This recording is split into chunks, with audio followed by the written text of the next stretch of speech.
organiser un live de 24 heures d'affilée, ce qu'on a réussi à faire. Et cette année, on voulait plus de pertinence à ce projet, puisque on voulait que tous les ans, le 13 février, à l'occasion de cette journée spéciale, il y ait un événement radiophonique. Et donc en début d'année, on a décidé, en tout cas j'ai eu l'idée d'organiser du coup cet événement plutôt à visée caritative. Le premier objectif, c'était du coup de reverser les fonds aux hôpitaux, pour la simple et bonne raison qu'avec la pandémie, ça pouvait potentiellement aider. Et puis suite à des événements familiaux un peu particuliers, j'ai décidé plutôt de me tourner vers la précarité en général, donc les personnes les plus dans le besoin, et je me suis rapproché de la Fondation de Lille, qui elle aide du coup les personnes à se réinsérer professionnellement, mais aussi les familles les plus précaires dans les Hauts-de-France. Mais à la suite d'échanges avec la présidente, elle m'a parlé d'un fonds social pour la précarité étudiante qui était en train d'être créé, en plus de ce qui mettait déjà en place, c'est-à-dire les bourses de l'étude, les bourses de l'espoir. Et dans ce cadre, j'ai donc décidé de me dire que les fonds qu'on récolterait pour cet événement de radio seraient destinés aux étudiants qui aujourd'hui en pâtissent le plus par rapport au Covid.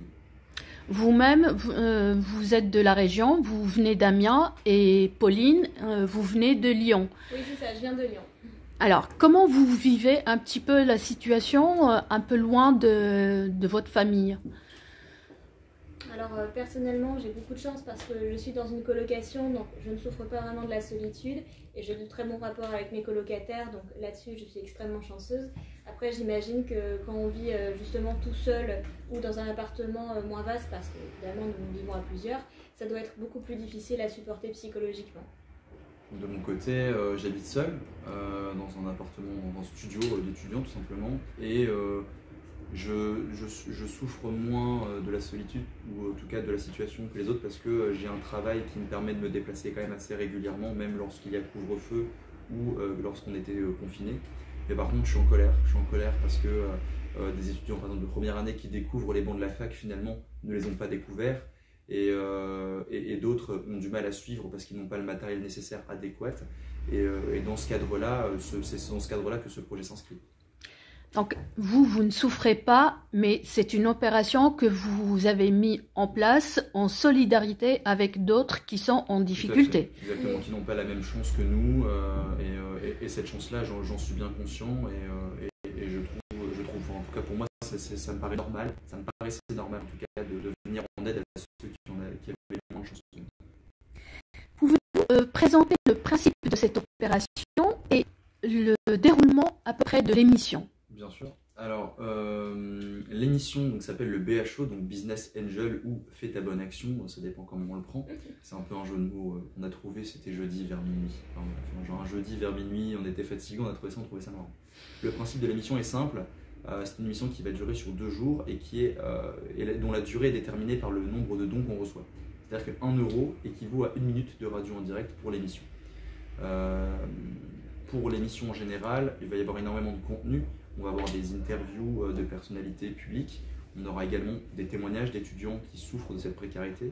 On aura aussi des chroniques faites par des étudiants de l'Université catholique de Lille. De même, on va organiser des jeux. On aura aussi un commentary, on va faire un commentaire en fait, du match de rugby France-Irlande qui se déroule dimanche à 16 h. Actuellement, la cagnotte elle a atteint 511 € depuis sa mise en place, ce qui nous fait 511 minutes, donc environ 9 heures de direct.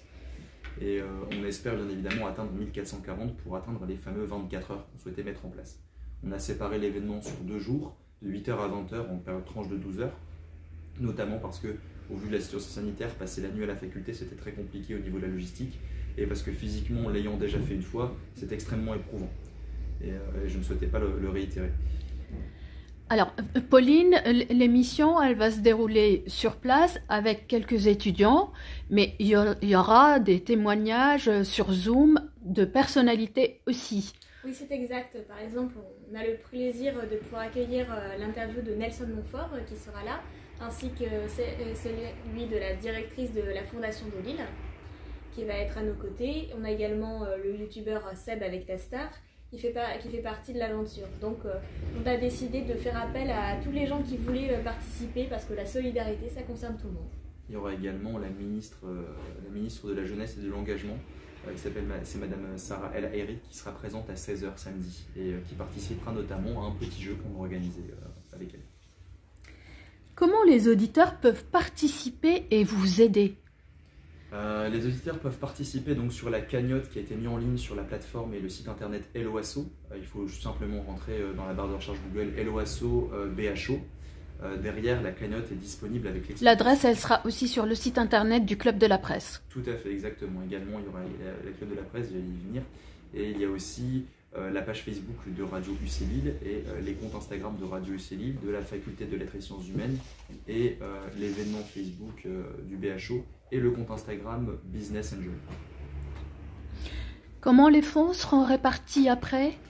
Concernant les fonds, ça va être réparti dans différents domaines. Ça sera donc la Fondation Lille qui va juger comment ils seront répartis. Mais en tout cas, ce sera à destination des étudiants les plus modestes et les plus précaires, que ce soit de l'aide au logement, de l'aide à la nourriture ou de l'aide à l'hygiène, ce genre de choses. C'est des petites choses qu'on n'y pense pas forcément, mais qui sont très importantes dans la vie de tous les jours. D'accord. La Fondation de Lille qui travaille avec les services sociaux de l'université. Voilà. Qui vont définir ensemble les personnes qui sont dans le besoin et qui ont des difficultés à surmonter les... Bon. Eh bien, merci beaucoup, Pauline, lui, et puis les 3 autres étudiants aussi. Je vous souhaite beaucoup de courage et beaucoup de succès pour votre opération.